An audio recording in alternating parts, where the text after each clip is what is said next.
Vous, vous-même, pour savoir si vous êtes encore dans la foi. Alors, dans un couple, surtout un couple chrétien, le socle de la vie, c'est la foi. Le socle de la vie, c'est la foi. Mais la foi a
Donc, le point que je vais aborder avec nous cet après-midi, c'est le point de la fidélité.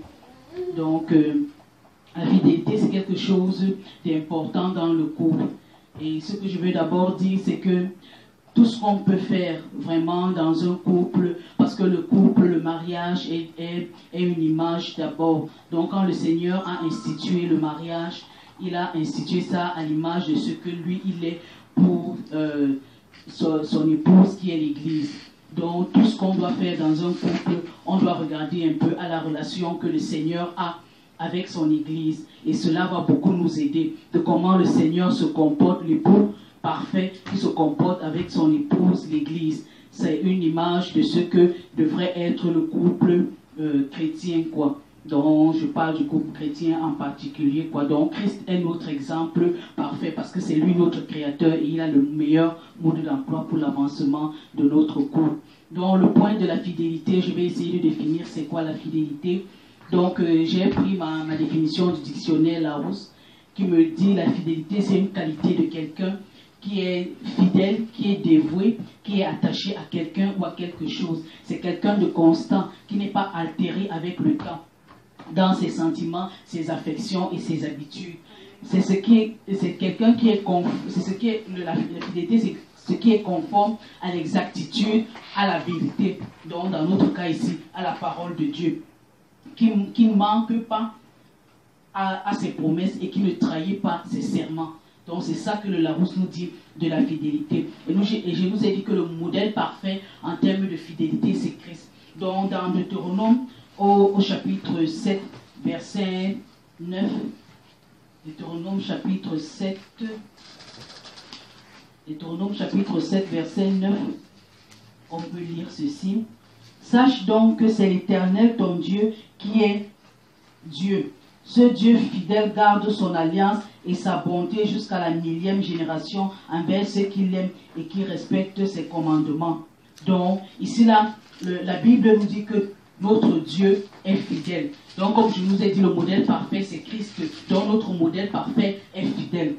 Et on dit, il garde son alliance. Donc, le mot alliance ici a attiré un peu mon attention parce que dans le mariage aussi, le mariage c'est une alliance entre deux personnes. Donc, quand on parle d'une alliance, on parle de deux parties. Et si on parle d'une alliance et on parle de deux parties, on parle d'une base. Donc, parce que la Bible dit que deux personnes ne peuvent marcher ensemble s'ils ne se sont pas accordés. C'est pour cela que j'ai trouvé important de revenir sur les bases de l'alliance. Qu'est-ce qui nous pousse à faire une alliance? Donc, qu'est-ce qui nous pousse à faire une alliance? Qu'est-ce qui nous pousse à entrer dans le mariage? Parce que pour arriver au manque de fidélité et à l'infidélité, il y a des choses qui viennent bien avant et à mon humble avis, ces choses partent de la base, de comment est-ce qu'on est entré dans cette relation. Donc, les motivations qu'on a dans lesquelles, ce qui nous motive à aller dans le mariage, quoi. J'ai énoncé certains éléments ici, là. Le Seigneur, par sa grâce, peut continuer à attirer votre attention sur d'autres, mais je vais m'attarder sur certains éléments. Donc, il y a des gens qui entrent dans le mariage à cause du matériel, à cause de l'argent. La Bible dit que l'amour de l'argent est la racine de tous les maux. C'est pour cela que quand tu vas entrer dans ce mariage, si c'était l'argent ou le matériel qui était ta motivation, dans ce mariage, tu ne seras pas satisfait au moment où ce sera les temps de disette, quoi. Parce que ce n'est pas tous les jours que tout va bien aller. Mais si l'objet de ta motivation, qui est l'argent, ne va pas, tu vas commencer peut-être à envier les autres, tu vas commencer à regarder d'autres personnes qui sont plus nantis, et cela peut ouvrir des portes dans ta vie qui va arriver jusqu'à briser ce point qui est la fidélité, quoi. Une autre chose qui est une base également qui motive des gens pour aller se marier, c'est le sexe. Donc, en particulier dans la maison de Dieu, généralement, quand on est déjà fiancé, on veut vite se marier parce qu'on ne veut pas tomber dans le péché.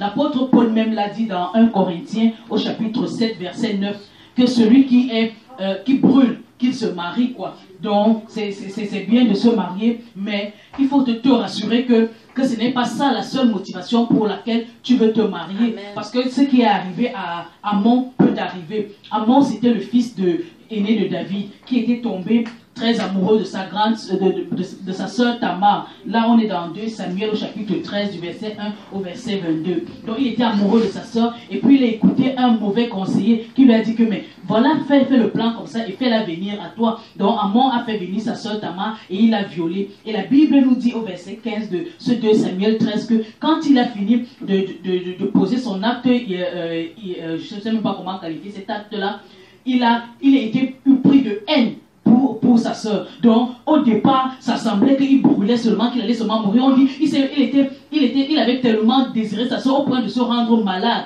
Donc, il brûlait tellement. Mais quand il a eu l'objet pour lequel il brûlait, c'est devenu un sujet de haine pour lui. C'est devenu une chose détestable. Une fois, il m'est arrivé de voir un peu l'attitude d'une jeune mariée, et puis j'étais comme surprise, quoi. Donc, elle regardait un film, et puis elle voyait 2 personnes s'embrasser, et puis elle disait, mais ça c'est quoi ça? Je n'aime plus regarder ça. Et moi j'étais scandalisée, j'ai dit, mais jeune mariée, qu'est-ce qui se passe? Donc, les motivations sont vraiment importantes. Donc, si tu te maries pour une chose, et puis quand tu arrives dans le mariage, cette chose-là, tu n'as pas la satisfaction que tu attendais de cette chose-là, tu peux vraiment vivre un calvaire. C'est pour cela que le sexe est vraiment une chose. C'est bien si on brûle de se marier, mais si c'est ta motivation principale, fais attention de te désillusionner quand tu seras dans le mariage, et que cela soit peut-être une source plus tard qui peut te pousser à briser ce point important qui est la fidélité. Et parlant toujours de sexe, c'est important quand on veut entrer dans le mariage également, de faire ce qu'on appelle une cure d'âme, c'est-à-dire de regarder à notre vie passée et de faire vraiment un nettoyage. Parce que pour certains, ils vont entrer dans le mariage ayant eu une vie passée, ou dans cette vie passée, ils ont pratiqué des choses, ils ont fait des choses. Et maintenant, arrivés dans le mariage, ils veulent reproduire ces choses qu'ils ont vécues dans le passé. Donc, ou alors, ils se mettent à comparer leurs relations passées avec ce qui se passe dans le mariage. Et ça crée des frustrations, et cela peut ouvrir des portes à l'infidélité, quoi. Donc, c'est pour cela que c'est important, avant de prendre ce pas, de laver vraiment complètement sa vie, de faire cette cure d'âme-là, de renouveler également son intelligence par rapport à certaines pratiques même qui sont faites. La Bible nous parle dans le livre de Jude, au chapitre 1, verset 7, des vices contre nature. Donc il y a des choses qui sont contre nature selon la parole de Dieu, qu'on a peut-être pratiquées dans le passé, mais que dans le mariage, selon Dieu, on ne doit pas retrouver. Donc c'est pour cela que cet aspect du sexe-là doit être renouvelé vraiment. Si on l'a eu déjà avant de connaître le Seigneur, on doit renouveler ça pour que notre mariage soit saint selon le Seigneur, quoi. Pour qu'on ne puisse pas se retrouver dans ces choses. Et si ça a déjà été le cas, la Bible dit que notre Dieu est le Dieu de la deuxième chance.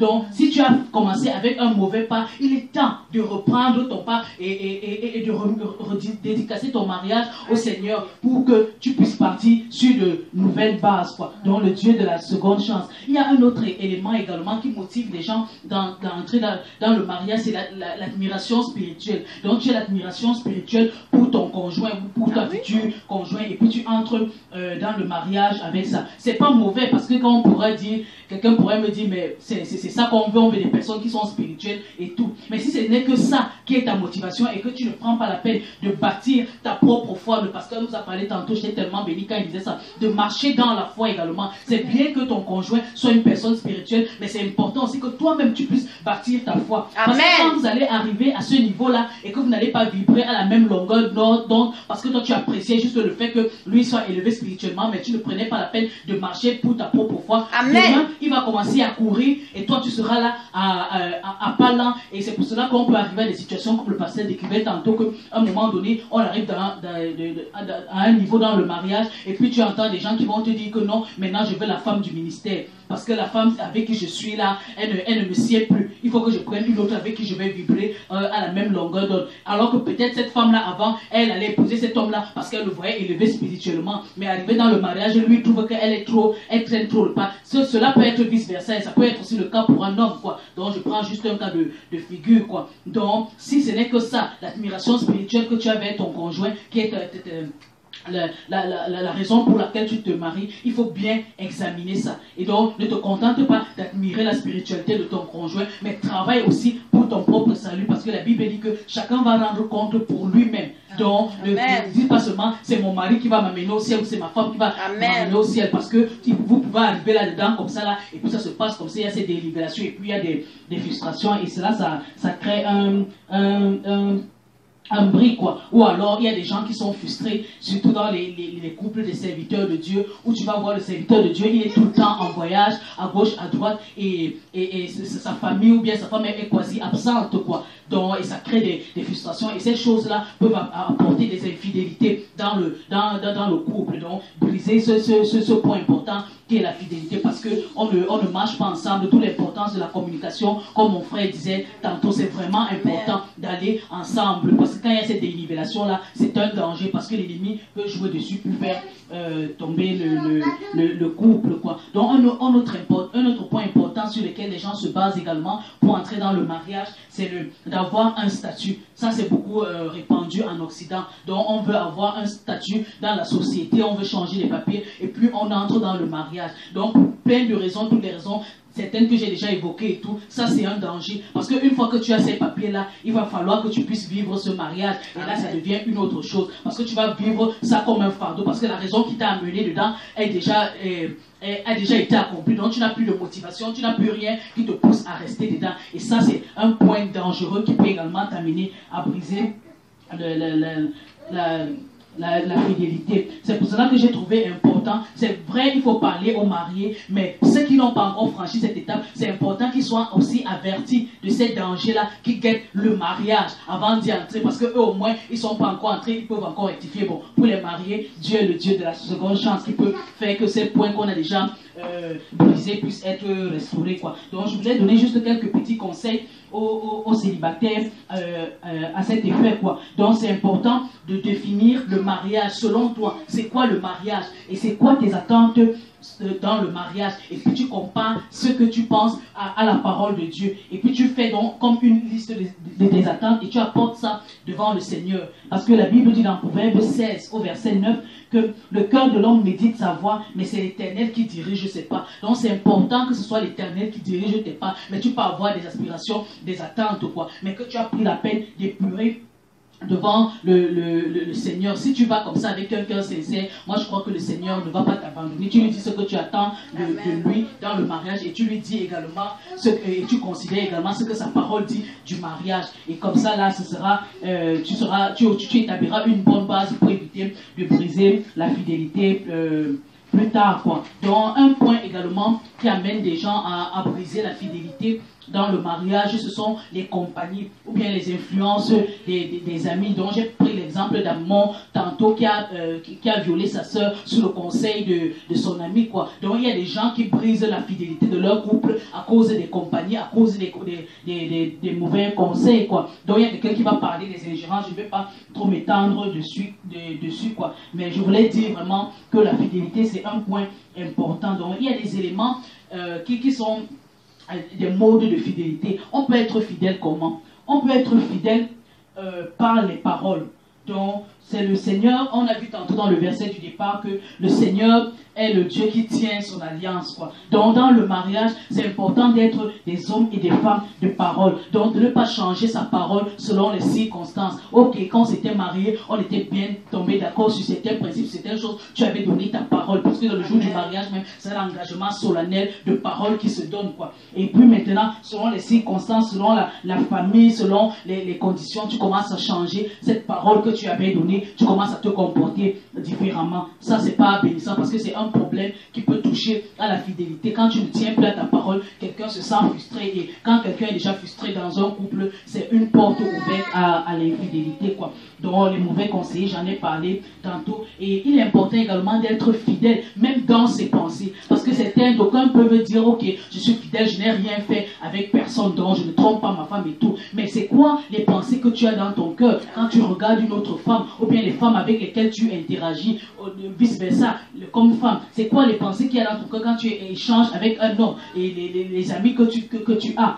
Parce que la Bible dit, nous, à l'échelle humaine, on regarde le péché juste quand c'est déjà manifeste, quoi. Mais la Bible dit que Dieu juge, sonde les cœurs et les reins. Et dans Matthieu 5, au verset 28, Jésus a dit, celui qui regarde une femme dans le but de la convoiter a déjà commis l'adultère avec elle dans son cœur. Donc Jésus, lui, va jusqu'à juger les pensées de notre cœur. Donc il n'est pas juste au niveau physique pour dire ok, je n'ai rien fait avec cette personne. Donc la fidélité va même au niveau de la pensée. Donc tu es capable d'arrêter de ta pensée, de cheminer. Tu peux voir une belle femme ou un bel homme. Ok, c'est une belle femme. On a dit celui qui regarde dans le but. Donc ça ne veut pas dire qu'il est interdit de regarder quoi. Pour dire qu'on ne va pas marcher avec les yeux bandés. Tu vois, c'est beau, mais on dit dans l'intention. Donc c'est quand tu commences à faire des pas de plus là, que dans ta pensée, tu as déjà brisé cette fidélité-là dans ta pensée. Donc la fidélité n'est pas seulement physique, même déjà dans la pensée. Et Dieu est pointilleux jusqu'à ce point. Donc le Seigneur nous aide vraiment parce que au ciel là, ce sera vraiment très difficile. Quelqu'un pourra dire, Seigneur, moi je n'ai jamais rien fait. Mais si le Seigneur ouvre le livre de tes pensées, toi-même tu vas fuir quoi. Donc le Seigneur nous aide tous quoi. Et il y a Job qui a dit quelque chose de très important. Dans Job au chapitre 31 verset 1, qui dit, j'avais fait un pacte avec mes yeux pour ne pas arrêter mes yeux sur une vierge. Donc voilà un homme comme nous qui a dit que vraiment, peut-être que ses yeux étaient un sujet une occasion de chute pour lui. Il a dit que vraiment, j'ai fait un pacte avec mes yeux pour ne pas arrêter mes yeux sur une vierge. Donc il ne faut pas que je regarde, que mon regard se trompe pour regarder une vierge ou bien une femme là, n'importe comment. Et ça c'est l'exhortation que je donne à tout un chacun de nous. Que Marie-Laure dise, j'avais fait un pacte avec mes yeux pour ne pas arrêter mon regard sur un homme et vice versa quoi. Donc la fidélité également touche les engagements. Donc, il faut être fidèle à nos engagements et à nos responsabilités. Donc, à nos engagements sur le plan conjugal, quoi. Donc, la Bible dit dans 1 Corinthiens, au chapitre 7, du verset 4 à 7, que qu'on ne se prive pas l'un de l'autre et que le corps de l'homme appartient à la femme et le corps de la femme appartient à l'homme, quoi. Donc, quand il y a des problèmes, à ce niveau-là, parce qu'il y a des gens dans les couples qui règlent les comptes au travers de la privation du corps de l'un de l'autre. J'ai dit ça, c'est un danger. Pourquoi? Parce que c'est une porte ouverte que l'ennemi peut utiliser pour faire tomber, pour faire briser la fidélité à l'engagement qu'est le mariage, quoi. Donc faisons attention à respecter ça. Donc les responsabilités également par rapport à nos enfants, quoi. Donc il y a des mentalités surtout pour nous autres qui ressortissons de l'Afrique et tout. Donc on a souvent l'impression que la charge des enfants, ça incombe à la femme. Donc quand on voit la femme, directement on voit les enfants. Mais le Seigneur dit que il y a un verset qui dit « Enfants, obéissez à vos parents ». Donc on dit vos parents, ça veut dire qu'on inclut les deux parents. Ça veut dire qu'il y a une chose que le papa va amener, il y a une chose que la maman va amener. Et c'est deux choses différentes. Donc c'est pas la même chose. Donc c'est difficile. Donc moi je tire un coup de chapeau aux mères qui essayent d'élever leurs enfants toutes seules là. Parce qu'il y a des choses que quand moi je parle à mes fils, c'est comme si je n'ai rien dit. Mais dès qu'ils voient seulement leur père, parfois il n'a même pas besoin de parler. Et puis tout de suite ça rentre dans l'ordre. Donc c'est important que dans le couple on puisse comprendre ça. Que c'est quand on se marie également, il y a une fidélité par rapport à l'engagement. Quand on prend cet engagement-là, l'engagement va jusque-là, jusqu'à nos obligations conjugales, jusqu'à comment prendre soin de nos enfants. Donc ça n'incombe pas à un conjoint. C'est vraiment une charge qui doit être partagée, quoi. Une autre chose également qui peut déranger dans la fidélité, en termes de fidélité, c'est les soupçons. Donc c'est important, la base du mariage, c'est la confiance. Donc s'il y a un manque de confiance, l'un envers l'autre, c'est vraiment une porte ouverte à l'ennemi. On doit se faire confiance et éviter les soupçons. Amen. Mais de l'autre côté aussi, on ne doit pas créer des situations qui peuvent amener l'autre à soupçonner. Donc, bien sûr, l'autre a la responsabilité de ne pas soupçonner, mais nous aussi, on a la responsabilité de ne pas induire notre conjoint à soupçonner, parce que ce serait nous qui serons l'auteur du fait que lui soupçonne et qui tombe dans le péché. Donc, on ne doit pas mettre des situations qui prêteraient à confusion et qui pourraient ouvrir les portes et gêner notre conjoint, quoi, et briser son estime de soi, quoi, parce que quand il y a le soupçon et tout, parfois, c'est parce qu'il y a aussi un manque d'estime de soi. On n'a pas une certaine confiance dans le couple que nous sommes, le couple que nous formons, quoi. Donc, pour résumer un peu, en quelques points, des raisons un peu qui peuvent pousser à l'infidélité, c'est l'insatisfaction sous toutes ses formes, que ce soit sexuelle, que ce soit matérielle, émotionnelle, ce sont les frustrations, ce sont les convoitises, ce sont les mauvais conseils, ce sont les mauvaises compagnies, ce sont les injustices, ce sont les problèmes de communication, comme notre frère a parlé, ce sont des attractions de présentation. Donc, quand mon chéri, par exemple, m'a épousé, je n'avais pas le poids que j'ai maintenant, quoi. Donc, je dois faire un effort dans ce sens, quoi. Donc, pour dire que quand tu allais dans le mariage, tu étais fait d'une certaine manière. Maintenant, dans le mariage, tu te négliges. Toutes ces choses, ce sont des choses qui peuvent ouvrir les portes et laisser entrer les fidélités, quoi. Donc, que le Seigneur vous bénisse. C'est le peu de conseils que j'avais pour vous. Donc, on va prier vraiment que le Seigneur nous aide par rapport à la fidélité.